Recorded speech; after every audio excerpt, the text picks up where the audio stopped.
This is Jerry Fry, audio historian of Pacific Pioneer Broadcasters. The following is the professional history of a PPB member told by herself in her own fashion on this October the 6th of 2014. These interviews are being recorded in order to compile firsthand a living history of the members of our organization and stories of their professional experiences. Many of our members began in what is called the golden age of radio and television, and this is an attempt to preserve as much data as possible for succeeding generations. This recording is not intended for broadcast without first obtaining permission from Pacific Pioneer Broadcasters. And with me today in the CBS Studio Center in Studio City, California, is a young lady named BIANCA PINO. Hi, Jerry. I always think of Bianca from The Taming of the Shrew, but you're not anything like that, Bianca. I hope not. At all. Yeah, the name Pino is not Spanish? Italian. It's Italian. Italian. My father was an immigrant from Italy in 1939. Met my mom at the University of Michigan. Really? She was a nursing student. He was an economics student, economics and statistician, which is when he turned, what was his career. Yeah. Boy, did he stayed with that the whole time? Yeah, he worked for the state of California. Good. So I was born back in Illinois, Evanston, Illinois. In Evanston. We were there for probably 4 years.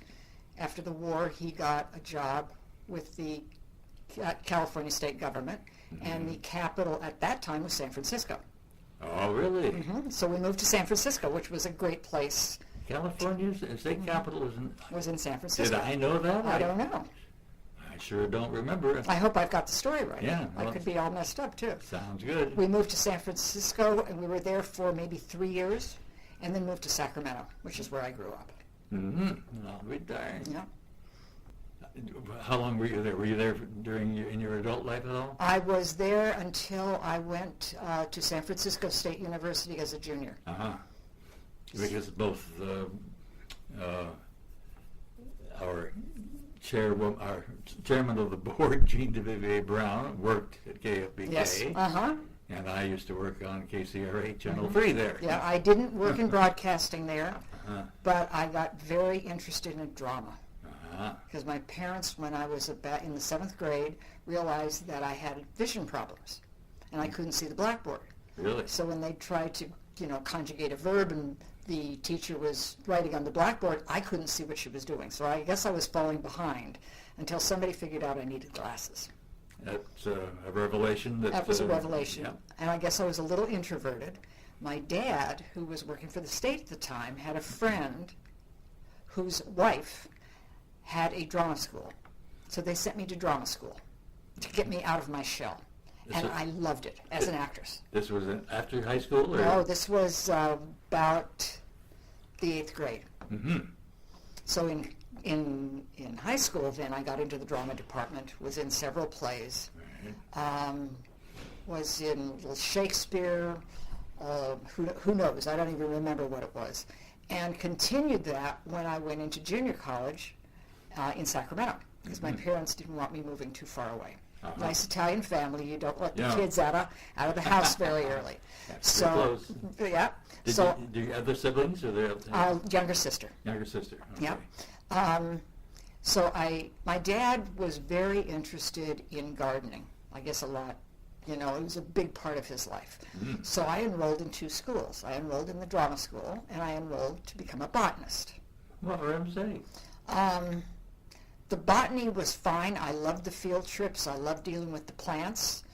The drama was great because of the people and the action and learning parts, and that's the part I really loved. So when I moved, they finally let me go to San Francisco to go to college. And when I moved there, I gave up botany and enrolled in the drama department. And in about a week and a half, I'm probably saying that too little, in about a week and a half I realized that wasn't for me. And somebody, and maybe it was my dad, my economist dad, said, how are you ever going to earn any money doing that? Acting. Being an actress. Yes. And I didn't fit. I didn't like the people necessarily. I didn't like it. This was Sacramento. This was in San Francisco State. San Francisco State. Yeah. So I walked down the hall, not wanting to lose my credits from the earlier days, and enrolled in the radio, television, and film school. And got into television school. So I did radio and TV and went to a lot of seminars on movies. But what I fell in love with was television. Also at San Francisco State. And they had a good department, as I recall. A wonderful department. Yeah. And it was the easiest thing I had ever done. It was natural.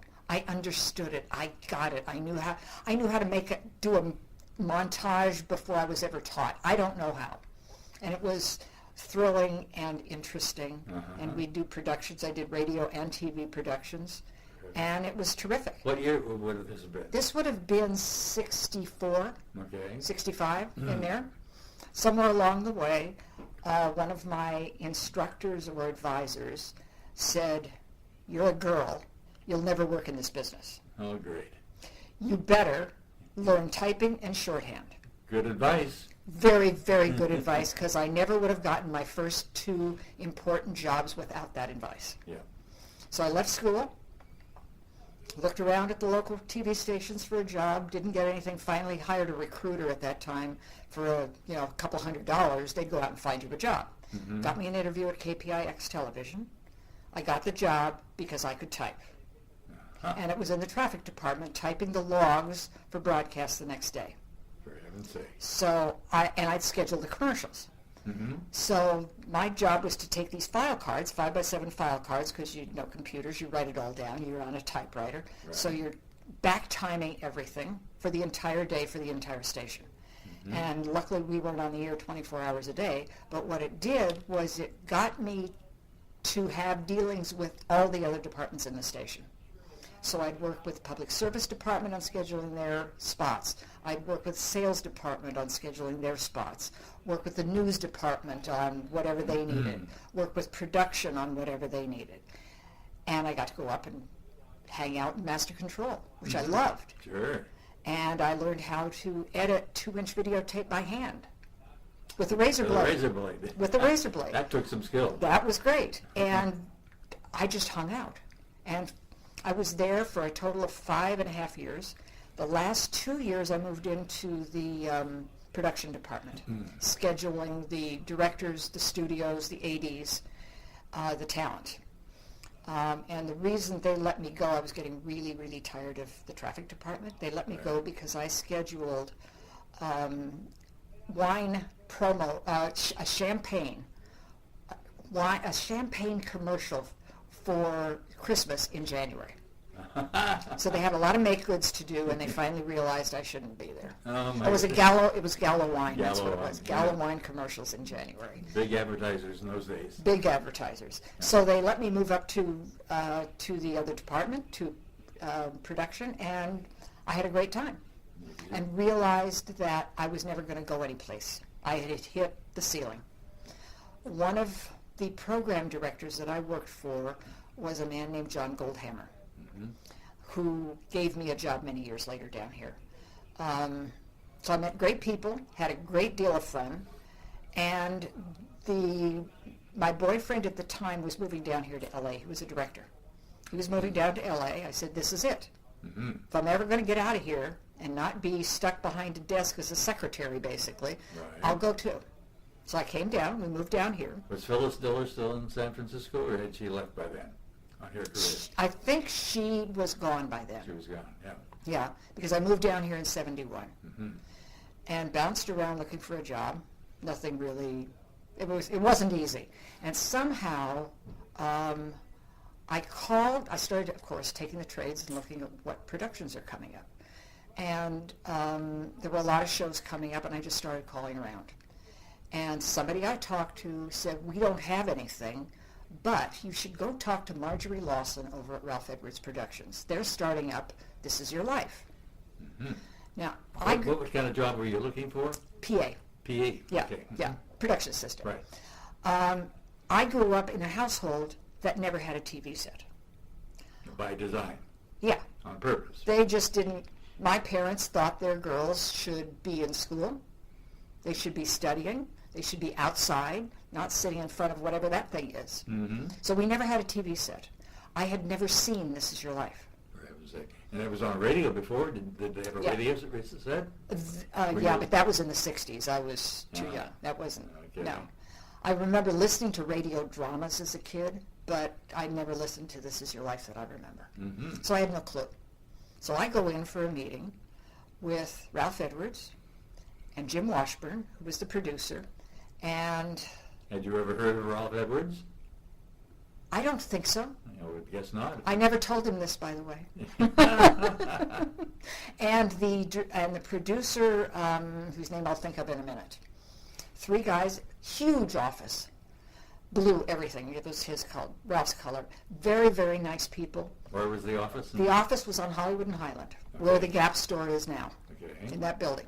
Mm-hmm. And I had a good interview, and as Ralph walked me out, he asked me if I had a stopwatch. I said, I have 2. And he said, well, I think we'll have a place for you here. So I got the job. Great. And I was a PA. I was typing the scripts, which was my main job. And really had no idea what I was getting into.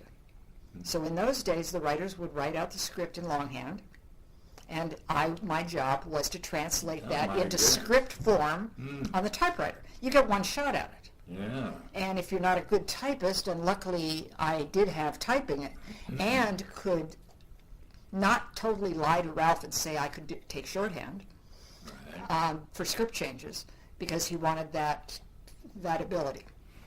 As I recall, he relied on script very heavily. He did. He wasn't Cue cards. He was not an ad-libber. No. Cue cards and what was in the book itself. Yeah. Because the book was given to the honoree, so it had to be correct. Sure. And I remember the first week, they were running behind. And I volunteered, if you get somebody to take a typewriter down to my car, I will have the script to you tomorrow morning. And I did. And I think that gave me a job forever. Yeah. Because that's exactly what they needed. And I was at Ralph Edwards for 11 years, that first time. Okay, so you came down in what year? I came down to 71. 71. So I started in 71. We did This Is Your Life for 3 years in syndication. It was mildly successful. It was less successful than in the early years where it was mandatory watching. Everybody watched tuned in on Sunday night to find out who the honoree was. In the days of syndication, they promoted the honoree. So it was not a surprise. And that turned out to be a big problem. Yeah. Part of the glory was gone. I'd forgotten that was a big factor of people tuning in to find out who it's going to be. Yeah, you didn't know whether it was the school teacher from Texas or Lowell and Hardy. Yeah. Because and they were all interesting. Good gimmick. Yeah, very good gimmick. And after that, we started doing game show run-throughs, trying to develop game shows. And one of the ones that I worked on for the next 7 years was Name That Tune. It had been on television. It was being brought back by the originator, a guy named Harry Salter, and the syndicator, a guy named Sandy Frank. Oh, Sandy. Yes. I won't say anything about Sandy. I won't say anything about Sandy Frank. I haven't thought of him in years. Oh, man. Frightening man. But we did it both in syndication, and once a week, and on daytime. And at one point, we were doing both shows at the same time. And the host was? Well, one of our hosts was Tom Kennedy. That's right. That's right. And our announcer, John Harlan. That's right. Yeah. Kathy Lee Gifford was one of our singers. Then Kathy Lee Johnson. Kathy Lee Johnson, right. Yeah. And we had a really, really good time. It's one of the most fun shows I've ever worked on. Because you were always behind the gun. It was a huge production at that point. The music clearance was expensive and difficult to do. The contestants were difficult to find. Everything was hard. But when it worked like gangbusters. Did you get involved with the clearances? No. No, we had a department doing that. Yeah. Better people than me. But I started out as associate producer, and the last, I think, 2 years or 3 years I was producing. Very good. Good. And I may be mistaken, but I think I was the first female producer of a nationally syndicated game show. I think. Not 100% sure of that. And I had a great time.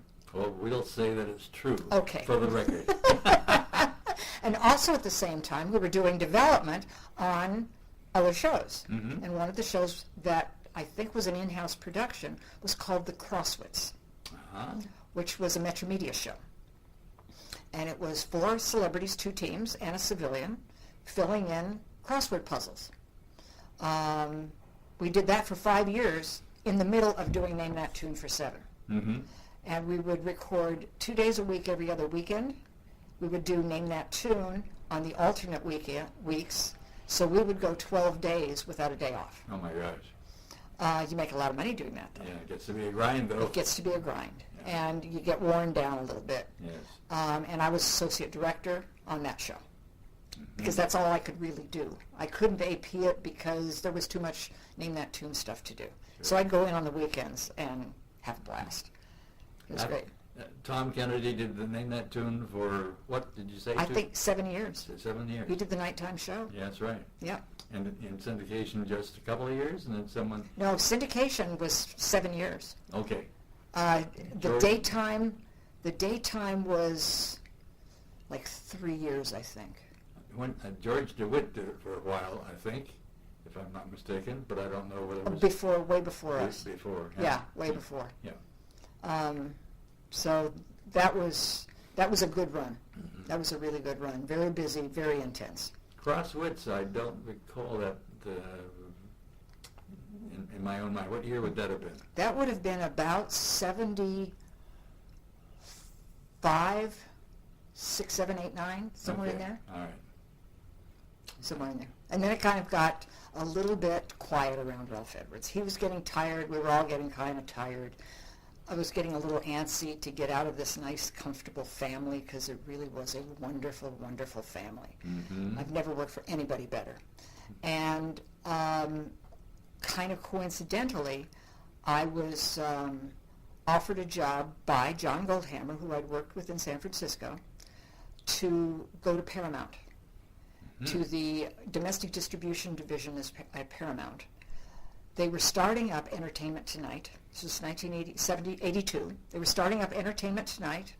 He and the director who had been working on Solid Gold were moving over to that show, and he needed a programming person to work on Solid Gold. And since I had all of this background in music, of course, which was kind of baloney, but they believed it. Yeah. And so I left Ralph and went over to Paramount.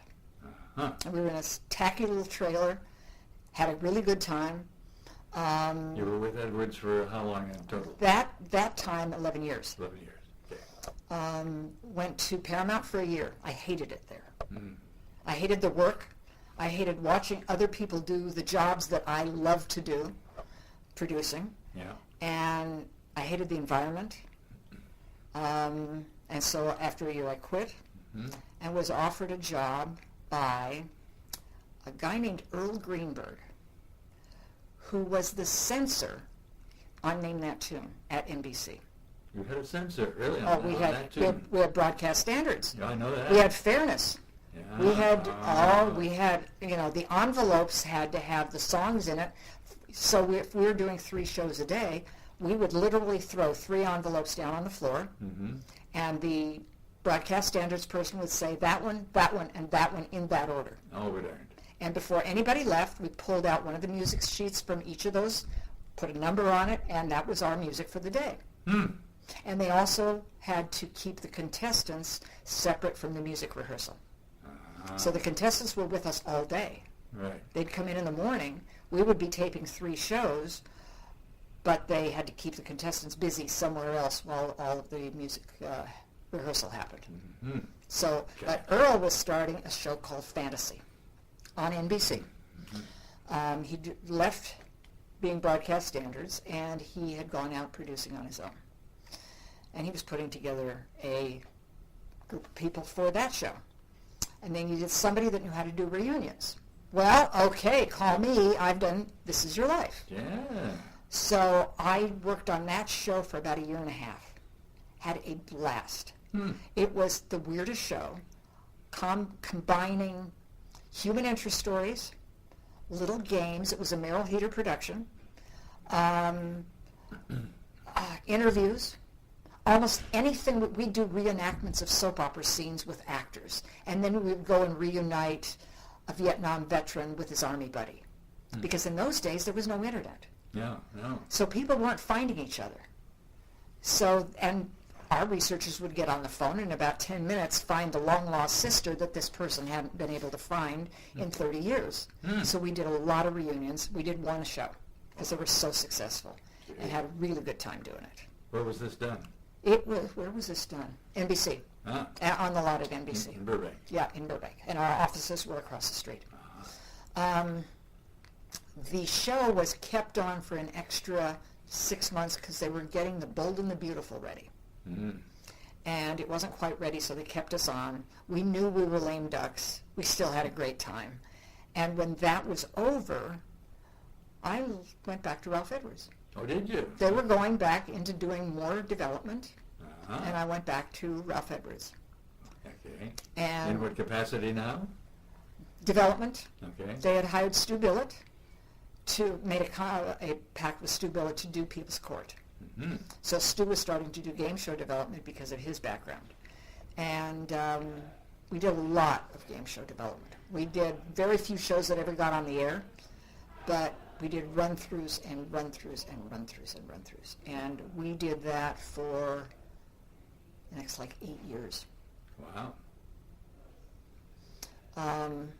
Then I took some time off and did some traveling, went back to Ralph. I got a call. Ralph was very, very ill. And they asked me to come back and coordinate what they knew was going to be a media deluge when he passed away. So I was there for about 3 years just getting prepared for that, getting all the archival materials together, getting the right PR people together, organizing things, doing whatever needed to be done to get so that the word would get out that the family and the production company wanted when it happened. And he sadly passed away about 5 years ago, I think. That's one of the few celebrity funerals I attended. Did you really? I attended it because he was such a vital part of the Pacific Pioneer broadcasters. Yes, he was. So I felt I owed it to him to Yeah, it was a go big, there. big funeral. Yeah, It was huge. yeah. And he deserved everybody who was there, he deserved. Plus the first This Is Your Life, which was on radio, the first show, was done in my hometown of Spokane. I didn't know Because that. the guy was... Tranter, the guy was... the veteran. No, he was a clown in circus. Harper Joy was his name. Oh, wow. Harper Joy. Yeah. On radio. Yeah, on radio. Yeah. Yeah. Yeah, Tranter was the first TV episode, I'm mistaken. Yeah. Yeah. So then That was a big job planning for yeah, that. it was a big job. Big job. And after that, they were now in a position to try to organize their archives. They had, when I started the job, 5 locations where they were storing stuff. They were storing materials. Ralph wanted to keep every episode of every show. Wow. And he did. For the most part, there was so much stuff. We had the original kinescopes on the early This Is Your Life shows, at least one copy on all but one show. We had videotapes, duplicate videotapes, because it was from the days where you'd bicycle tapes around the country Yeah. rather than satellites. Sure. So they'd come back to wherever they were being sent from, and they just put them in a corner. So we'd have 10 copies on videotape of one show. All 2-inch tape. All 2-inch tape, all heavy. Yeah. A lot of it was stored well, a lot of it wasn't. A lot of it was organized, a lot of it wasn't, even though they had archivists working there for years and years. Where was it stored? In your office? So part of it was in the basement of the office. And the others, there was a self-storage unit with stacks and stacks and props from Truth or Consequences, and all this stuff, just stuff, banners and plaques and tape and props and costumes and stuff. Part of it was really well stored in refrigeration, and part of it wasn't. Part of it got flooded, so we lost some of it. There was just so much stuff, and it was disorganized. It was not cataloged. And so that's what I did for the next 5 years. And found homes for this stuff at the Library of Congress and the UCLA Film and Television Archive. Oh, my goodness. Both places have complete copies on digital media of all This Is Your Life shows that they will let people listen to review on their campus. We divided up. If we only had one copy of a general, we would send that one to the Washington, D.C. If we had one copy of a celebrity, we'd keep it here, figuring that was the most appropriate place. Sure.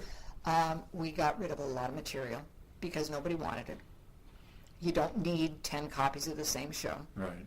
And you don't need every copy of something like 30 years of Truth or Consequences shows.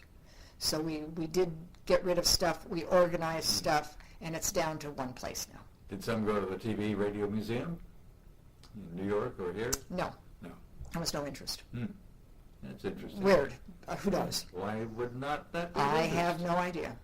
I have no idea. Part of the problem, I don't know if we should say this, is they wanted a donation in order to take it. Oh. And the family wasn't willing to do that. Yeah.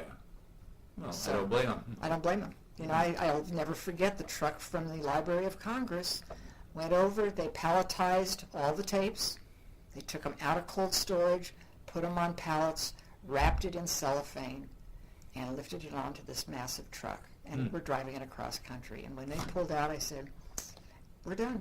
Yeah. We're done. It's where it should be. That's right. That material is now where it should be. That's a good feeling. Yeah, it's a very good feeling, good feeling of completion. Right. Wow. Well, you've been on some fantastic projects. I have. I've had a good time. Indeed. There were other shows here and there, probably not worth talking about. All of your trials shows during that period with Ralph. Yeah. Did any of them get on the air? I'm trying to think. Not that I remember. I'd have to go back and look at my records. I didn't prepare for this. Yeah. Yeah. It's of interest to no one probably anyway. So. Just you and I. Yeah. Okay, so you were with Ralph until what year? I was with Ralph until about 2 years ago. Off and on, all throughout my career from 1971 on. Wow. Very, very lucky. Yes. Very lucky. And like you say, it was a family organization and it kept you feeling that way. Yeah. That's a great thing. Yeah. All right, tell us about your current situation. Oh, my goodness. Besides PPB, Besides PPB. I volunteer for the Red Cross. I'm a medical first responder. I work the Rose Parade, which is a big event that the Red Cross has control over the medical teams for the entire parade. Oh, I never thought of that. So there are, if you look around, if you've ever been to the parade, there are 13 stations. The route is 5.5 miles long. Every half mile there's a station. You see a big white pop-up with a big red cross on it, and you'll see people in nice uniforms waiting for people to come around. Yeah. There are 8 to 10 medical people there. I will be the station leader at Station 8 this year. And we treat everything from an oops on a little girl's finger to heart attacks. They've had babies born on the parade. They've had falls off the top level of the stands, a little bit of drunkenness, a little bit of everything. I'm sure. A little bit of everything. Most of it fairly minor. And what we're really doing is triage for the fire department. If we can handle it, and we've all had training in first aid, if we can handle the problem, if we can bandage it or put ice on the knee or do something else, they don't have to. So we call when we need either a second opinion or whether a minor's involved. If there's a minor involved, unless it's a minor problem, we call. And the biggest problem we have every year, we're about halfway through the parade. And about 11 o'clock, it starts to get really warm.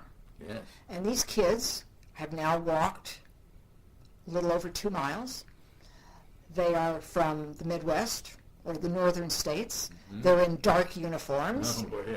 And they're carrying tubas. And heavy uniforms, too. and they're hot, and they're starting to get dehydrated. Oh, boy. And so last year, at one point, we had 7 kids in our station, all suffering from dehydration at different stages. Sure.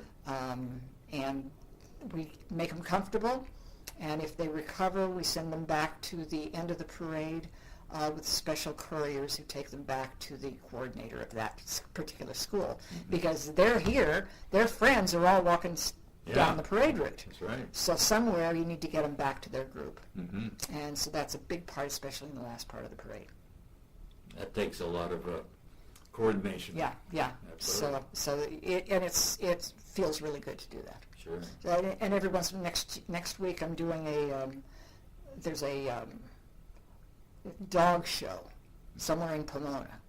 They want first aid workers. Okay. It'll probably be boring. We did it last year. Be really boring. One minor dog bite and a little heat. That was it. But it's okay. There's 150,000 people there. Oh, wow. And you just never know. Really? Yeah. So there. Where will this be? I think it's in Pomona someplace. Wow. Yeah. So it's a big group. My husband and I have a website design firm, and so we do mostly e-commerce websites for now smaller companies, people that need specialized websites, not cookie covered. So we don't do anything. We program everything by hand. I see. And travel and photograph. I'm looking forward to the eclipse on Wednesday night. Oh, that's right. Wednesday morning. Uh-huh. If I can get up at 1 o'clock in the morning. You have been to some rather exotic places. We have been to Africa 4 times. We've been to Southeast Asia. I'm glad I'm not in Hong Kong right now. We've been many of the national parks on the West Coast. We've been to Europe several times. My husband is Canadian, so of course we've been up there. Oh, sure. So Alaska's on the bucket list. Cuba's on the bucket list. And who knows where, going back to Africa at some point. What draws you back to Africa? Now it's different than when we first went. When we first went, it was just because it was exotic. I remember as a kid looking at a photograph, and I must have been 8, I'm guessing, in a magazine. And it was a photograph of a township in South Africa. And what amazed me was these little shacks had television antennas. And it was from a high angle, so you see these miles of shacks with TV antennas. And something about that made me understand the power of the medium and how many people you can reach. And I think that's what started it. And I said to Bob one day, let's go to Africa. And he said, okay, when? And we found a good travel agent and went on our first trip and got stranded on the mountain in Uganda trying to see the gorillas, the mountain gorillas, because our guide got lost. Oh, great. So we spent the night there. That was exciting. And had a really good time and made some amazing friends. Some really amazing friends. The people are so lovely. Are they? They are fabulous. The children especially are just wonderful. So now we've been following. Our first trip was in 2002, I think. And we've been following these children now, and they're growing up. And the boy that was 6 is now 16. That's really great. Yes. That's really great. So we'll go back. And you went to Antarctica. Oh, I forgot that one. Yeah. Yes. Last year. Was that fun? It was great, except for the Drake Passage. Ah. I'm not good with seasickness. Pretty rough. Pretty rough, especially coming back. But once you're down there, it's absolutely a dream. It's phenomenal. Did you fall in love with penguins? You can't help but fall in love with penguins, and especially the smell of penguins. Oh, really? Oh my gosh. I hadn't heard that one. Oh yeah. Ah. Yeah. You can't. You've got it everywhere. Oh, my goodness. And they sanitize you both getting off the ship and going back on, so that you don't infect them. Yeah. So they're trying to keep their population intact. Oh, my goodness. Yeah, it was a great trip. Terrific. Yeah. Well, in fairness, I guess, and we should mention that Bianca and Bob's web design includes the website for Pacific Pioneer Broadcasters. That's true. We have fun working together on that. Yeah. And you do a good job of maintaining it. Well, thank you. Try to.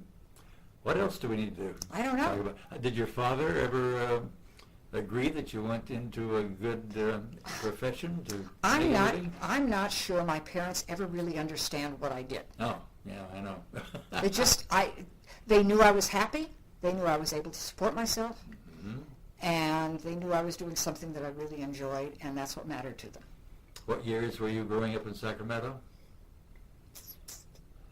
From I'll guess at 1948 through, what are you when you're a junior in high school, or a junior in college? Whatever that is. It's a long time. Yeah. You were there through the late 50s, early Yes. 60s? Yeah. Yeah. Yeah. And you never saw me delivering commercials for I don't remember you. for Rayleigh's and I don't. several others. I remember Rayleigh's, of course. Stan Atkinson. Yeah, I remember. Yeah, good contemporary friend. I just emailed him the other day. Your background is very similar in the early part to my wife's, Oh, really? who studied broadcasting at the University, then College of Pacific in Stockton. Mm-hmm. Got her degree in that, and went to work in Sacramento for Channel 13 and the traffic department.